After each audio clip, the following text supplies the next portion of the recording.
Hello everyone, मैं Anand Arora, एएफजे computer classes Jaipur से।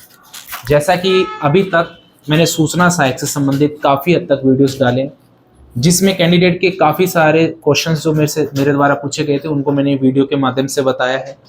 अब बहुत से ऐसे कैंडिडेट है वो मेरे से क्वेश्चन ये पुट अप कर रहे हैं कि सर हमारे इतने मार्क्स हैं, हमें तैयारी करनी चाहिए या नहीं तैयारी करनी चाहिए। और उनमें से बहुत से कैंडिडेट हैं जिनका कल पेपर होगा सिस्टम असिस्टेंट का, जो राजस्थान हाई कोर्ट की वैकेंसी से रिलेटेड है।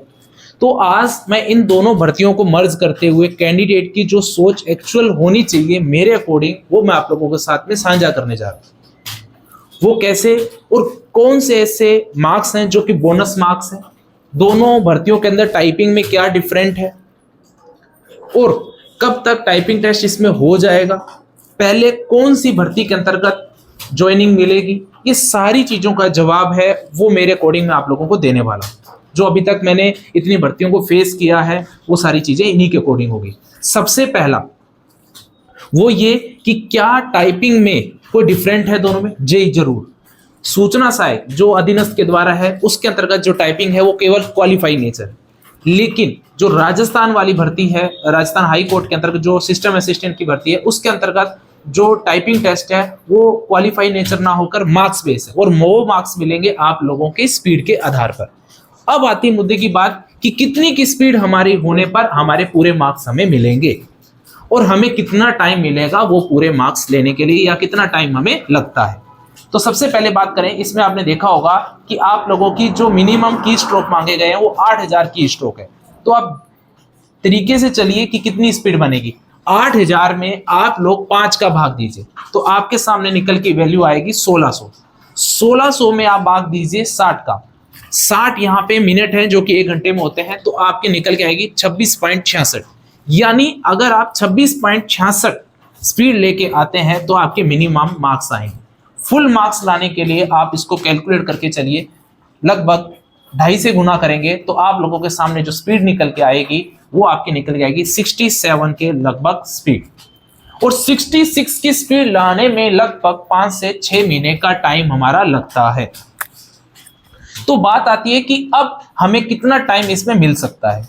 वो टाइम अभी जैसे कि आप सबको पता है कि फॉर्म भरते ही हमें कितना टाइम मिला, 20 से 25 दिन का टाइम मिला है। 3 फरवरी इसका लास्ट डेट थी फॉर्म, और अभी 3 मार्च को इसका पेपर होने जा रहा है। तो हाई कोर्ट की भर्तियां कम से कम मैं 5 या 6 देख चुका हूं, स्टेनो की देख ली, एलडीसी की देख ली, प्रॉपर जो हाई कोर्ट में लगने वाली वैकेंसी है वो भी आई, वो सब मैंने कई बार, लगभग हर भर्ती को 3 बार देखा हुआ।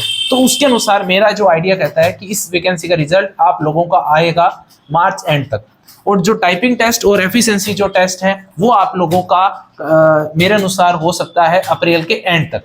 तो हमारे पास गिने चुने कितने दिनों का कितने मंथ का टाइम है, 2 महीने का।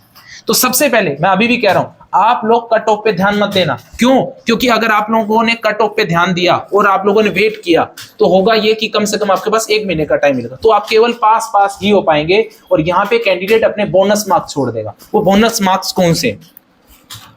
फुल स्पीड पे आप कितनी है? 67। तो 67 पे आप लोगों को मिलेंगे पूरे के पूरे नंबर। तो सोचिए 66 पे आपको पूरे मार्क्स मिलेंगे, तो कैंडिडेट 2 महीने के अंदर कितनी स्पीड ले आएगा? 30 की, 40 की, 50 की, 52 की। लेकिन 52 की स्पीड पे जाकर आपको 20 मार्क्स मिलने वाले।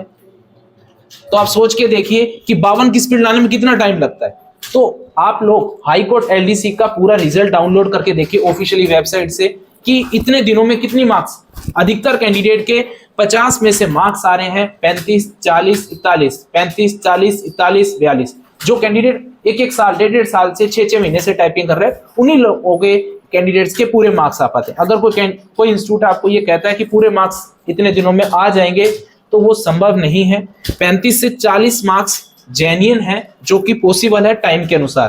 तो इसलिए कह रहा हूं वेट मत करना। नेगेटिव मार्किंग, एक कैंडिडेट की जो सूचना सहायक में कैंडिडेट ने गलती की थी वो इस भर्ती में कतई नहीं करे। कौन सी गलती? वो ये कि उसमें गलती ये की थी कि कैंडिडेट स्टार्टिंग में क्वेश्चंस को लेके ही बैठ गया था, और जिसका खामियाजा ये हुआ था कि अंतिम क्वेश्चनों तक कैंडिडेट पहुंच ही नहीं पाया था। तो इस बार ये गलती नहीं करें। आप लोगों का टाइमिंग 2 घंटे का यानी 120 मिनट है। आप कोशिश कीजिएगा कि आप लोग इस पेपर को 75 मिनट या 80 मिनट के अंदर ही कंप्लीट करने की कोशिश कीजिएगा, तब जाके आप लोग 100 मिनट के अंदर अपना पेपर कंप्लीट कर पाएंगे। फिर आप लोग ऐसे क्वेश्चंस को अटेम्प्ट करने की कोशिश कीजिएगा जिसके अंदर आप लोग स्कोर कर सकते हैं, लगता है कि हाँ भी इस क्वेश्चन को मैं सही कर सकता हूं टाइम देकर। तो आप लोगों को वेल प्लानिंग लेके जाना होगा। और ध्यान रखिएगा, अगर आप लोग पेपर अच्छा होते ही आप लोगों को वेट नहीं करना, कोई भी नियर बाई इंस्टीट्यूट जो कि इस भर्ती से रिलेटेड एक अच्छी इंफॉर्मेशन रखता है, जो आपको बहुत अच्छे मार्क्स दिला सकता है, उस सेंटर में तुरंत ज्वाइन कर लीजिएगा। बस एक छोटी सी इंफॉर्मेशन थी, फ्री इंफॉर्मेशन, जो कि आप लोगों के लिए हेल्पफुल होगी। और एक चीज और, इसमें एक एफिशिएंसी का टेस्ट और है जिसमें वर्ड और एक्सेल आएगा। अगर आप लोग वो पेपर चाहते हैं तो वो पेपर मैं टेलीग्राम चैनल पे अवेलेबल करवा चुका हूं। प्लस अगर आपको टेलीग्राम चैनल पे वो नहीं मिल रहे तो आप लोग मेरे को व्हाट्सएप पे भी मैसेज करके वो पेपर प्राप्त कर सकते हैं कि एफिशिएंसी का पेपर आप लोगों का कैसा होगा। तो आगे भी सिस्टम असिस्टेंट से रिलेटेड अगर आप लोगों के माइंड में थ्योरी है टाइपिंग या एफिशिएंसी से रिलेटेड, तो आप कमेंट बॉक्स के नीचे मेरे से पूछ सकते हैं। जैसे कि मैंने पिछले वीडियोस में भी मैंने हर कैंडिडेट का रिप्लाई देने की कोशिश की है और आगे भी ऐसी कोशिश करता रहूंगा। जय हिंद, जय भारत।